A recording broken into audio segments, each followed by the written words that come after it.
Hello friends, welcome to the TN bankers YouTube channel.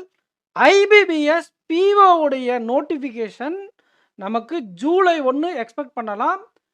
Already 3 officer level exam பெண்டிங்கில் இருக்கும்போது IBPS add ஆகுது. இந்த 4 எக்ஸாமுக்கும் சைமல்டேனியஸாக எப்படி ப்ரிப்பேர் பண்ணுறது, ஐஓபியோடைய எக்ஸாம் லெவல் எப்படி இருக்கும் அப்படிங்கிறத தான் இந்த வீடியோவில் டீட்டெயிலாக டிஸ்கஸ் பண்ணியிருக்கோம். கொஸ்டினை காட்டுறேன், எந்த லெவலில் எந்த எக்ஸாமுக்கு கேட்பாங்க, நம்ம எப்படி இந்த எக்ஸாமுக்கு தயாராகுது அப்படிங்கிறத டிஸ்கஸ் பண்ணியிருக்கேன். நம்ம சேனலுக்கு புதுசாக இருந்தால் சேனலை சப்ஸ்கிரைப் பண்ணிக்கோங்க. உங்கள் ஃப்ரெண்ட்ஸுக்கு நம்ம சேனலை சஜஸ்ட் பண்ணுங்கள். வாங்க ஃப்ரெண்ட்ஸ், டேரெக்டாக வீடியோக்குள்ளே போகலாம். ஸோ ஐஓபி எல்பிஓ எக்ஸாமுக்கு நீங்கள் தனியாக ப்ரிப்பேர் பண்ணணும்னு அவசியம் இல்லை. என்ஐஎஸ்எல் ஏவை விட கொஞ்சம் அதிகமான டிஃபிகல்ட்டி ஐபிபிஎஸ் பிஓ, அதை விட கொஞ்சம் எஸ்பிஐ, அதை விட கொஞ்சம் எல்பிஓ. இதுக்கு முன்னாடி நடந்த எல்லா விதமான எல்பிஓ எக்ஸாமையும் நம்ம அனலைசிஸ் பண்ணோம். எல்லா ஷிஃப்ட்லேயும் ஆஸ்பிரண்ட்ஸ் கிட்ட ஃபீட்பேக் கேட்டேன். அதன் அடிப்படையில் நான் என்ன நோட் பண்ணேன் அப்படின்னா, இந்தியன் பேங்க் எல்பிஓவில் 2 ஷிஃப்ட் நடந்தது. அதில் ஒரு ஷிஃப்ட்டில் கரண்ட் அஃபேர்ஸ் ரொம்ப கஷ்டமாக இருந்துச்சு, ஒரு ஷிஃப்ட்டில் அப்ரோச் பண்ணுற மாதிரி இருந்துச்சு. அதே மாதிரி Union Bank of India LBO first shift ஈஸியாக இருந்துச்சு. அண்ட் அடுத்தடுத்த ஷிஃப்ட்டில் ஒரு ஷிஃப்ட்டில் ஆப்டிடியூட் கஷ்டமாகவும், ஒரு ஷிஃப்ட்டில் உங்களுக்கு ரீசனிங் கஷ்டமாகவும், ஒரு ஷிஃப்ட்டில் கரண்ட் அஃபேர்ஸ் கஷ்டமாகவும் இருந்துச்சு. ஸோ இப்படி மிங்கிள் பண்ணி தான் கேட்டுருந்தாங்க. நம்ம எல்லா விதமான லெவலையும் ப்ரிப்பேர் பண்ணணும். இதை விட இது அதிகமாக இருந்துச்சு, இதை விட இப்போ அதிகமாக தான் இருக்க வாய்ப்பு இருக்குது. ஏன்னா டைமிங் ஒரு செக்ஷனுக்கு 60 மினிட்ஸ் ஆகிட்டாங்க. அதே சமயம் கொஸ்டினையும் குறைச்சிட்டாங்க. எக்ஸாம் ரேலியில் இங்கே கேம் சேஞ்சர் அப்படிங்கிற ஒரு டாபிக், ஒரு காலம் இருக்கும். அதில் நீங்கள் போனீங்கன்னா இந்த மாதிரி டிஐ டர்னிங் பாயிண்ட் இருக்கும். அதை ஓப்பன் பண்ணால் உங்களுக்கு இந்த மாதிரி 31 கொஸ்டின், ஒரே ஒரு டிஐ, ஒரே ஒரு டேபிளை வச்சு 31 டைப்பாக நாங்கள் வந்து கொடுத்துருக்கோம் கொஸ்டினை. நீங்கள் இதை சால்வ் பண்ணிங்களன்னா இந்த 4 எக்ஸாமே கிராக் பண்ணலாம் ஃப்ரெண்ட்ஸ். ஏன் அப்படின்னா, உங்களுக்கு எல்பிஓ எக்ஸாமில் 5 கொஸ்டின் ஒரு டிஐயில் கேட்குறாங்க அப்படின்னா, 3 கொஸ்டின் வந்து பார்த்தீங்களன்னா ஓரளவுக்கு மாடரேட்டாக இருக்கும், 2 கொஸ்டின் ரொம்ப டிஃபிகல்ட்டாக இருக்கும். இந்த மாதிரி வேரியபிள் வச்சு கூட கேட்பாங்க. இந்த கொஸ்டின் பார்த்தீங்களன்னா பிஓலையே அப்ரோச்சபிளுக்கு மேலே கொஞ்சம் மாடரேட் லெவல், எஸ்பிஐ பிஓக்கு யூஸ் ஆகும். இந்த கொஸ்டினும் எஸ்பிஐ பிஓ, ஐபிபிஎஸ் பிஓ, எல்பிஓவில் ஈஸி கொஸ்டின். இந்த மாதிரி 2/5, 60% இன்க்ரீஸ், 30% டிக்ரீஸ், இந்த மாதிரி டைப்லலாம் பிஓவில் இப்போ சாதாரணமாக கேட்க ஆரம்பிச்சிட்டாங்க. எல்லா சமயம் நீங்கள் சால்வ் பண்ணிட்டீங்க அப்படின்னா உங்களுக்கு எப்படியெல்லாம் கேட்பாங்க அப்படிங்கிற ஒரு ஐடியா கிடைச்சிடும். ஸோ இதெல்லாம் பார்த்தீங்கன்னா உங்களுக்கு என்ஐஏசிஎல் ஏஓ லெவல், இதெல்லாம் பாருங்கள். இந்த கொஸ்டின் பாருங்கள், எக்ஸாக்டாக இந்தியன் பேங்க்குடைய எல்பிஓ எக்ஸாமில் இந்த எக்ஸுக்கு பதிலாக ஜெட்டுன்னு வச்சு கேட்டிருந்தாங்க. ஜெட் ப்ளஸ் இன்னும் சம்திங் ஒரு வேலையை கொடுத்து வேரியபிள் வச்சு நமக்கு டிஏயில் கேட்குறாங்க. அப்போ அதை எப்படி நம்ம அப்ரோச் பண்ணலாம் அப்படிங்கிற மெத்தடும் இதில் கொடுத்துருக்காங்க. ஸோ எக்ஸாம் ரேலியில் இருக்கக்கூடிய இந்த 30 கொஸ்டினும் நீங்கள் சால்வ் பண்ணிங்கன்னா உங்களுக்கு டிஐயில் ஒரு ஐடியா கிடைக்கும். நீங்கள் ஏகே10 அப்படிங்கிற கூப்பன் கூட யூஸ் பண்ணி எக்ஸாம் ரேலியில் பர்ச்சேஸ் பண்ணிக்கோங்க. கம்மி ரேட்டு தான், 94 ரூபாய்க்கு உங்களுக்கு கிடைச்சிரும். உங்களுக்கு பர்ச்சேஸ் பண்ணக்கூடிய லிங்க் கமெண்ட் செக்ஷனில் கொடுத்துருக்கேன். அந்த 31 கொஸ்டினுமே நீங்கள் சால்வ் பண்ணாவே கண்டிப்பாக உங்களால் எப்படி கேட்டாலும் டிஐ இந்த 4 எக்ஸாம்லேயும் அப்ரோச் பண்ண முடியும். ஓகேங்களா? Okay sir.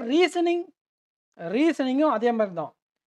அதுக்கு நான் செப்பரேட்டாக கொஸ்டினே கொண்டு வரேன். இந்த எக்ஸாமுக்கு எந்த மாதிரி பசில் இருக்கும், ஐபிபிஎஸ் எஸ்பிஐ பிஓவில் எந்த மாதிரி பசில்ஸ் கேட்பாங்க, எல்பிஓவில் என்ன மாதிரி பசில்ஸ் கேட்பாங்கன்றது செப்பரேட்டாக சாம்பிள் கொஸ்டின் கொண்டு வரேன். அதுக்கு முன்னாடி உங்களுக்கு ஓவராலாக ஒரு வியூ கொடுத்துட்றேன். ஒரு 5 பேர் கொண்ட டபுள் வேரியபிள் பசில் கொடுத்தாக்கல என்ஐஎஸ்எல் ஏஓ 8 பேர்லேருந்து 8 பேர் சிங்கிள் வேரியபிள் கேட்பாங்க. இதுவே 8 பேர் கொண்ட single variable puzzle north south வந்தாக்கல ஐபிபிஎஸ் எஸ்பிஐ பிஓவில் வரும். அதுவே உங்களுக்கு 9 மெம்பர்ஸ்க்கு மேலே வந்தால் எல்பிஓவில் வரும். புரியுதுங்களா? நார்த் சவுத் பேஸ் பண்ணி கூட வரும்.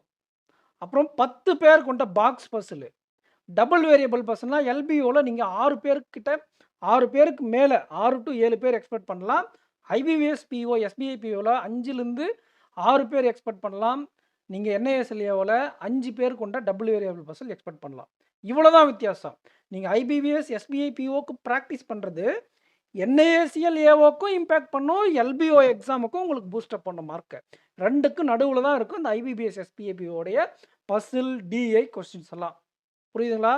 இந்தியன் பேங்க் உடைய எல்பிஓ, யுபிஐ எல்பிஓவை விட இந்தியன் ஓவர்சீஸ் பேங்க் ஏன் டஃப்பாக இருக்கும் நம்ம ஃபீல் பண்ணுறோம் அப்படின்னா, ஒரு சேஃப்டிக்காக கொஞ்சம் அடிஷ்னலாக ப்ரிப்பேர் பண்ணிக்க சொல்கிறோம் அப்படின்னா, 60 நிமிஷம் 30 கொஸ்டின் தான் கொடுத்துருக்காங்க. அப்போ டைமு அதிகப்படுத்தி கொஸ்டின் குறைக்கும் போது கொஞ்சம் டிஃபிகல்ட்டி லெவல் ஏற தான் வாய்ப்பு இருக்குது.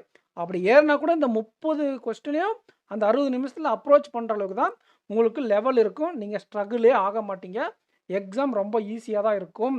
அதாவது ஈஸி மீன்ஸ் 60 நிமிஷத்துக்கு 30 கொஸ்டினை கம்ப்ளீட் பண்ணுற அளவுக்கு தான் லெவல் இருக்கும். ஓகேங்களா? அது வந்து நீங்கள் ப்ராக்டிஸ் பண்ணதை பொறுத்து. நீங்கள் வீக்னஸாக போகக்கூடாது. ஆல்ரெடி சொன்ன மாதிரி எல்லா விதமான அப்ளிகேஷன் சம்ஸையும் நீங்கள் ப்ராக்டிஸ் பண்ணிக்கோங்க. ஓகேங்களா? நீங்கள் டிஃபிகல்ட்டாக ஃபீல் பண்ண 2 டாப்பிக்கை நான் நெக்ஸ்ட் வீக்கில் கொண்டு வரேன். ஆல்ரெடி ப்ராபபிலிட்டி கேட்டிங்க, நவீன் சார் கொடுத்துட்டாரு. மீதி இருக்கக்கூடிய அந்த டிஃபிகல்ட்டான 2 டாப்பிக்கை நான் நெக்ஸ்ட் வீக் கொண்டு வரேன். ஓகே. எப்படி சார் இதுக்கு ப்ராக்டிஸ் பண்ணுறது? மார்க் டெஸ்ட் படிக்கலாமா? டாபிக் டெஸ்ட் ப்ராக்டிஸ் பண்ணலாமா? இல்லை செக்ஷனல் டெஸ்ட் அதிகமாக எடுக்கலாமா? கம்பைன்டாக பண்ணுங்க. 1 மார்க் எடுங்க. ஒரு நாள் மார்க் எடுங்க. இன்னொரு நாள் நீங்கள் மார்க்கில் அனாலிசிஸ் பண்ணதை வச்சு எந்த செக்ஷன் வீக்காக இருக்கீங்களோ அந்த செக்ஷனில் அடிஷ்னலாக 1 ஆர் 2 செக்ஷனல், 3 செக்ஷனல், 4 பிஓ ப்ரிலிம்ஸுக்கான செக்ஷனல் டெஸ்ட் உங்களுக்கு அவைலபிலிட்டி நிறைய மார்க் டெஸ்ட்டில் இருக்கும். அதை எடுத்து நீங்கள் சால்வ் பண்ணுங்கள். அப்புறம் திரும்பி எல்பிஓக்கு ஃபுல் டெஸ்ட் போங்க. அதுக்கப்புறம் திருப்பி பிஓ செக்ஷனல் டெஸ்ட்டு, எல்பிஓ இந்த மாதிரி மாற்றி மாற்றி மாற்றி போடுங்க. டாபிக் நீங்கள் வீக்காக இருக்கக்கூடிய டாப்பிக்கை எய்தர் வீடியோவோ இல்லை பிடிஎஃபோ ஏதான ஒரு ஃபார்மேட்டில் ப்ராக்டிஸ் பண்ணுங்கள். நல்லா பார்த்துக்கோங்க. மார்க் டெஸ்ட்டு ஃபுல்லாக 1 டே விட்டு 1 டே இல்லை டெய்லி போகிறது உங்களுடைய விருப்பம். டாபிக் ப்ராக்டிஸும் செக்ஷனல் டெஸ்ட்டும் ரெகுலராக எடுங்க. டாபிக் ப்ராக்டிஸை வீடியோவோ பிடிஎஃப் மூலியமாவோ, செக்ஷனல் டெஸ்ட்டை பிஓக்கான செக்ஷனல் டெஸ்ட்டு நிறைய வெப்சைட்டில் இருக்கும். அதுக்கு நீங்கள் ப்ராக்டிஸ் பண்ண எல்பிஓ எக்ஸாமுக்கு ரெடி ஆகிடலாம். ஸோ நீங்கள் ஐபிபிஎஸ் பிஓ, எஸ்பிஐ பிஓக்கெல்லாம் மார்க் டெஸ்ட் போடணும்னா எக்ஸாம் ரேலியோடைய டெஸ்ட் சீரிஸை யூஸ் பண்ணிக்கோங்க. பர்ச்சேஸ் பண்ணக்கூடிய லிங்க் கமெண்ட் செக்ஷனில் கொடுத்துருக்கேன். AK10 கோட் அப்ளை பண்ணிக்கோங்க. நம்ம சேனலை உங்கள் ஃப்ரெண்ட்ஸுக்கு ஷேர் பண்ணுங்கள். நெக்ஸ்ட் வீடியோவில் மீட் பண்ணலாம். Thank you friends, thank you. அதேமாதிரி அஃபர்ஸ் க்ளவுடுக்கும் நம்ம கூப்பன் கூட செல்லும். பர்ச்சேஸ் பண்ணக்கூடிய லிங்க்கு கமெண்ட் செக்ஷனில் கொடுத்துருக்கேன். தேங்க்யூ. மறக்காமல் உங்கள் ஃப்ரெண்ட்ஸுக்கு ஷேர் பண்ணிடுங்க.